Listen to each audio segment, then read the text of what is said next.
welcome to the Feel Good Show. I'm Ingrid Arna, and today I have a pretty glorious man with me, the rocking and the wonderful whole food cowboy, Don Tolman. Thank you, Ingrid. You just make me smile. You do. I just love your whole energy and everything.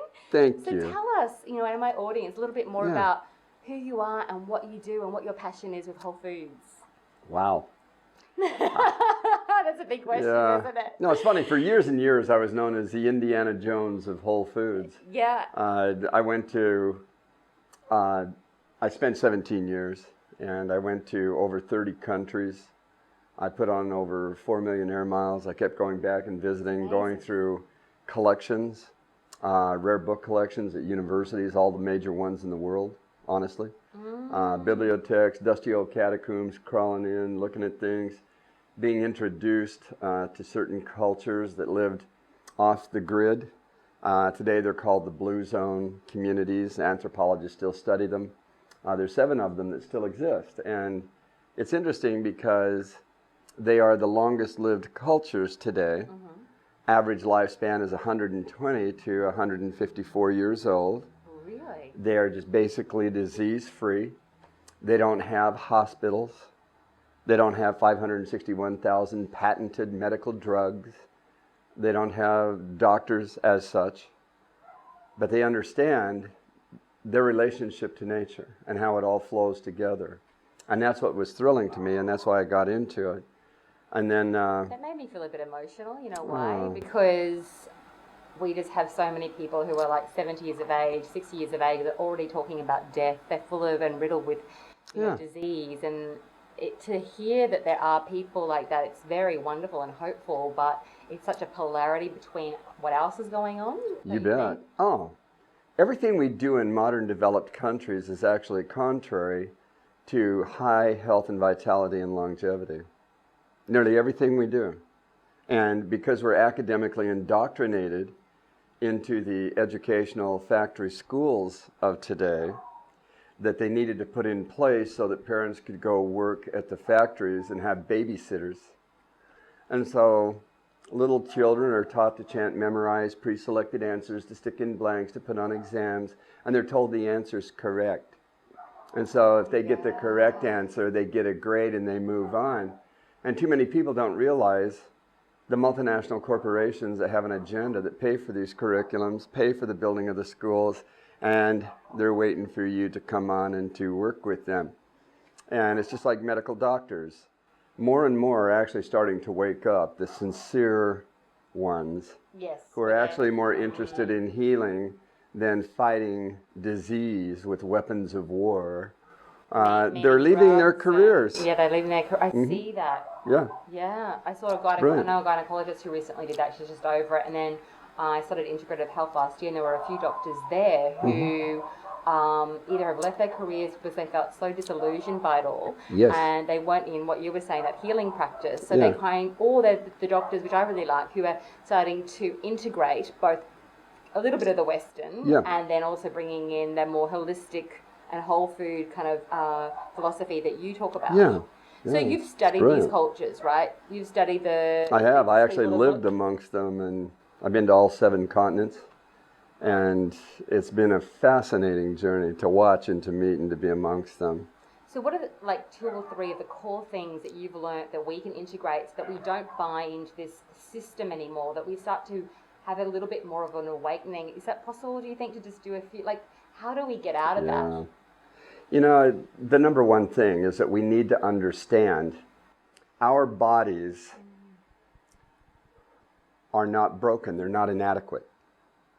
More and more babies are being born pre-polluted because of the chemicals and toxins and poisons from the additives and preservatives in what we think is food, but it's not. It's chemicals? No, it's just chemicals. It's got a picture of food, and so we think it's food. And we dump it in a saucepan, we mix the thing up, and we think we're eating food. Do you think we're brainwashed, or do you think it's a combination of being brainwashed, but also we're ignorant or exhausted and we don't want to think too much about it, and in a way we're poisoning ourselves? So it's not only the multinational companies, but we're also, I cannot believe how many people even think that food, I've heard this, food doesn't have anything to do with health. I know. People who have cancer. Doctors are trained that way.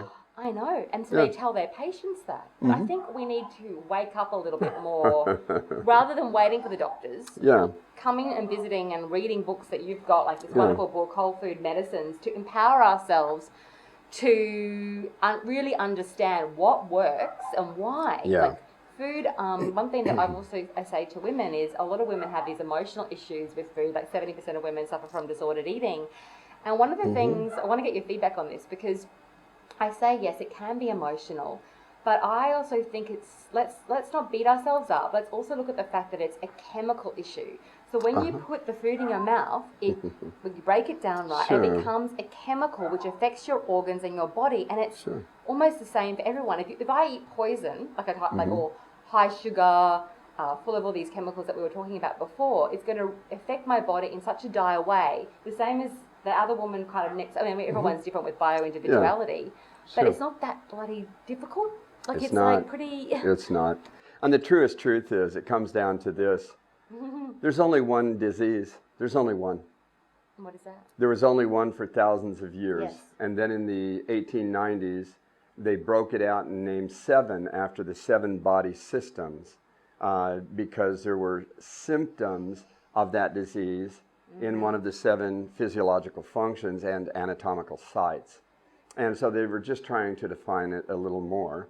And here we are, 2011, and we have over 30,000 diseases. How did we go from 1 to 30,000?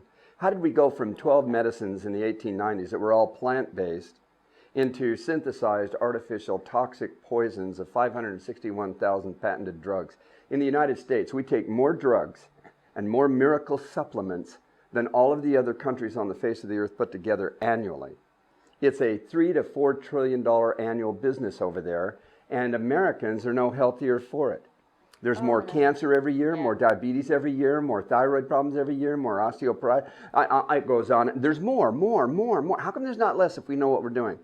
There's only one disease, and it was defined by Democritus and others in 600 BC. They call it the atomos. Today we call it atoms. And they knew about it, and they were talking about it. Disease comes down to there's a chaos that occurs in atoms. And it's a frequency of an electric force that causes that chaos. There's only 2 things that can do that: toxicity and deficiency. Once that chaos at the atomic level begins, it creates a chaos at the molecular level that creates a chaos at the cellular level. And as the cells go into chaos, you begin to feel it as a symptom, which means a sign or a signal of an offense. That's all a symptom means. The entire medical pharmaceutical industry has products and training to attack the symptom. That's not the problem. The symptom is a signal that there's an offense. So they go after symptoms because in our convenience of the modern world, we don't want to have a headache. So we use a neurotoxic poison to block the signal from the brain, letting us know that it's dehydrated. 9 out of 10 headaches is you're not drinking enough water. You know, that kind of a thing. If you get nauseous, you're supposed to throw up. Stick your finger down your throat. Drink a glass of water. Puke. You're supposed to. No. We get anti-nausea medication, another neurotoxin that shuts it off. We get diarrhea. It's to clear the house of an offense. Oh, we'll take anti-diuretic medication. When the body is venting, and releasing. It's clearing itself. Yeah, it's healing itself. So we distrust the body's signals, like in terms That's all of it this, is. Yeah. And do you think in a way, by suppressing that immediate pain or that reaction to the offense, we are then actually perpetuating a long-term pain because we don't allow the body to go on its natural healing. That's right. That symptom that is a signal is also the avenue of clearing the offense. If you feel nauseous, that's a symptom that there's toxic something. Yes. And it's also the way you throw it out of the house. Every house has a flue. Like if you have a fireplace, it has a flue. If you build a fire and don't open it, all the smoke's going to come in the house and poison you. Yeah. So you open the flue. Your body vents 24 hours a day. You literally perspire through the integumentary system or the skin 4 to 5 glasses of water every day. That's venting under the arms, venting behind the knees, venting through the top of the head. You're venting. That's prevention of chaos or discomfort, dis-ease. And so if you're not drinking enough water, you're not venting enough. If you're not walking, moving, you're not venting enough. So they came up with the word influenza, meaning not fluing or venting. You go long enough and don't clean the house and you keep taking toxic poisons to shut down the symptom, pretty soon your body's going to save you by making you nauseous, by giving you diarrhea, by making you feel lethargic so you'll lay down so it can heal you. That's all it is. It's healing. And we fight it. But then create that additional anarchy. I've been there. We were talking a little bit before about the fact that 80% of Americans, and I'm sure I know a lot of my clients suffer from adrenal fatigue. And I know that I was definitely a person who didn't rest. I was always on the go, because there is a social condition, I think, that tells us you have to work hard, you have to push hard. It's very masculine energy in order to achieve. And one day I couldn't get out of bed. I literally was almost like I was paralyzed. I didn't know what was wrong with me, and I had this severe adrenal fatigue. And I had to really learn to rest. So I tell people today, like, when they are in a bit of a crisis mode, or their body is saying just stop, just allow yourself to go there. But I used to have panic attacks over it. I feel my guilty. Body's healing, feel guilty, and think, what's wrong with me? And I think there's a fear that we're never going to get better. Like sometimes when you do go through that mind, body, spiritual kind of crash in a way, that really to celebrate it almost, trust that the body, because the body is protecting you by doing that. Yes. Completely. And now it's taken me years to learn to slow down, to go in with it, just trust and surrender into it rather than trying to fight it. Because I got sicker and sicker by doing that. So I'm was one of the people, I did exactly what you say not to do. I did that. Not a good rat. And I as someone, I can really say, because I've been there and done that, it is the worst thing that I could have possibly done, or that you could possibly do, that you need to really learn how to nourish and be gentle with yourself, but also be informed. And I highly recommend that you check out Don's courses. His, if you want to get any information, you can have a look at dontolman.com.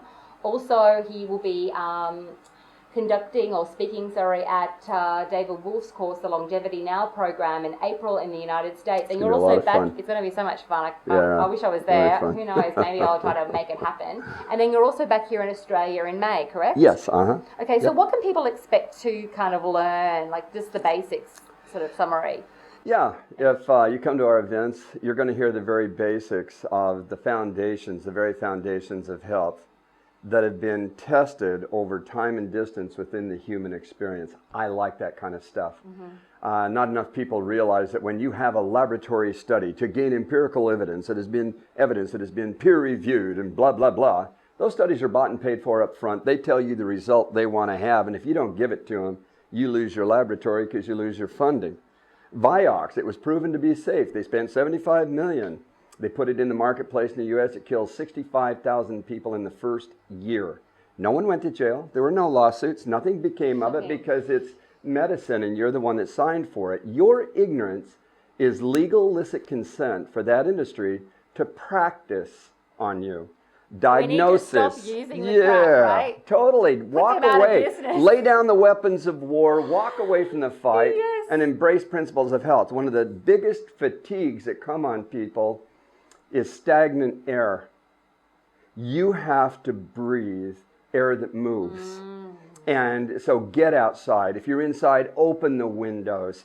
And so we sit there and we put in air conditioning in big complex buildings. The windows don't even open, and so all you're doing is recirculating dead, stagnant air. After a while, if you don't have fresh air, you start feeling tired. And day after day and week out, if you're in your bedroom at home and you don't open a window, if you live in a safe neighborhood, put a stick in so they can't, but open a window. Don't sleep in a room that doesn't have a window that opens. Let the air circulate. That's number one. Number two is good, clean water. And it doesn't have to be mystical and magical and come from some exotic place on the earth. Just good, clean water. And then sunshine. Too many people are malilluminated because that industry made a hundreds of billion-dollar industry claiming that on July 18th, 1967, The sun, which had been healthy for all of mankind and all of Earth, changed his mind and wanted to kill people, especially Australians. Oh, and so they came up to help you so the sun won't kill you with sunscreen. All you got to do is Google sun scam, look into the medical published records. Sunscreen is the #1 cause of skin cancer. #1 cause. And people become bioilluminated, they become deficient, they become malilluminated because they don't get enough sun. If you have emotional depression, anxiety, stress, adrenal fatigue, the #1 thing you can do in the morning, stare at the sun until it gets to the top of your hand. That's 10 degrees of arc. In the evening, when it's coming down, watch it till it goes out of sight. And you watch what the biophotons of light do to the neurochemistry of the brain and the emotions and your ability to sleep and to regenerate. It is unbelievable. Cultures in the blue zone do it every day. As a ritual. They walk, they can walk 100 miles. Nothing. And they're living until they're 120 to 150. 120 to 155 years old. Have you gotten your moon fix or your sun fix, sorry, today? I tried to at the airport. It was out, and I'm like, yes, yes. And they scooted us in. We pull up here, and it's raining. Oh, no. You'll maybe try to get some tonight for a great fix. So, guys, check out dontolman.com. He has got such a wealth of information. It's such a gift to have him here with us in Australia, or check him out in the United States. Thank you so much for joining me today. Thank you, Ingrid. To you for You're hours. awesome. You're awesome, too. Lots of love, everyone. Love you, Bye. people. Thanks. Bye-bye.